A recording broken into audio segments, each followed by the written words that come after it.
नमस्कार, एस्ट्रल सूत्रस में आप सबका स्वागत है। आज है हमारा डे 15 ऑफ 29 डेज ऑफ सावन। आज की पूजा में हम मंडे पार्थिव शिवलिंग निर्माण, रुद्राभिषेक, शिव पुराण पाठ और शिवलिंग विसर्जन साथ मिलकर करेंगे।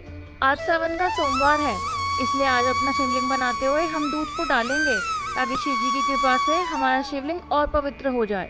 आज सिर्फ सोमवार ही नहीं बल्कि सावन का तीसरा सोमवार है, जो कि बहुत खास है क्योंकि आज सावन का पहला शुक्ल पक्ष का सोमवार है। साथ ही आज चंद्रमा कैंसर यानी कर्क राशि में है, जो कि चंद्रमा की स्वराशि है, जिस कारण से यह सोमवार अति शुभ है। इसलिए आज की जाने वाली पूजा आपको भगवान शिव के और करीब ले जाएगी। अब हम शिव पुराण के वेदेश्वर संहिता के 15वें अध्याय को पढ़ेंगे। इस अध्याय में ऋषि मुनि सूत जी से आग्रह करते हैं कि आप देश, काल, पात्र और दान के बारे में बताएं।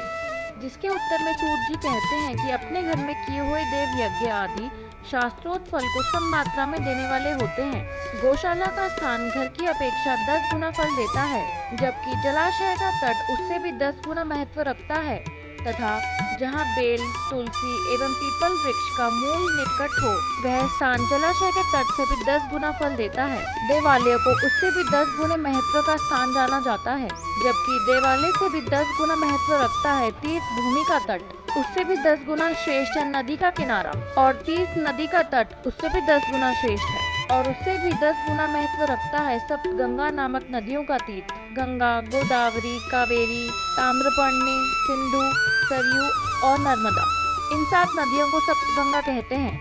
समुद्र के तट का स्थान इनसे भी 10 गुना पवित्र कहा गया है, और पर्वत के शिखर का प्रदेश समुद्र से भी 10 गुना पावक है। परंतु सबसे अधिक महत्व वही स्थान माना गया है जहाँ आपका मन लग जाए। यहाँ तक देश का वर्णन हुआ। अब सूत जी काल का तात्पर्य बताते हुए कहते हैं, सतयुग में यज्ञ, दान आदि कर्म पुण्य फल देने वाला होता है, जबकि त्रेता युग में इसका 3/4 फल मिलता है। द्वापर में सदा आधे फल की ही प्राप्ति होती है। कलयुग में 1/4 ही फल की प्राप्ति समझनी चाहिए, और आधा कलयुग बीतने पर उस चौथाई फल से भी 1/4 कम हो जाता है।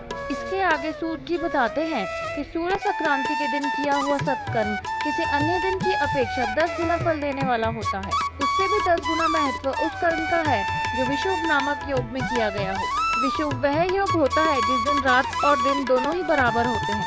यह वर्ष में 2 बार आता है, एक तो सौर चैत्र की नवमी तिथि यानी कि अंग्रेजी में 21 मार्च को, और दूसरा सौर अश्विनी की नवमी तिथि या अंग्रेजी में 22 सितंबर। कर्क संक्रांति के दिन किया हुआ पुण्य कर्म का महत्व विषुव से भी 10 गुना माना गया है, उससे भी 10 गुना मकर संक्रांति में, और उससे भी 10 गुना चंद्र ग्रहण के दिन किया हुआ पुण्य कर्म का महत्व बताया गया है। इन सब में सबसे उत्तम सूर्य ग्रहण का समय बताया गया है। उसमें किए गए पुण्य कर्म का फल चंद्र ग्रहण से भी अधिक और पूर्ण मात्रा में होता है। अब वक्त आ गया है हमारा आज का शिवलिंग विसर्जन करने का। हर हर महादेव।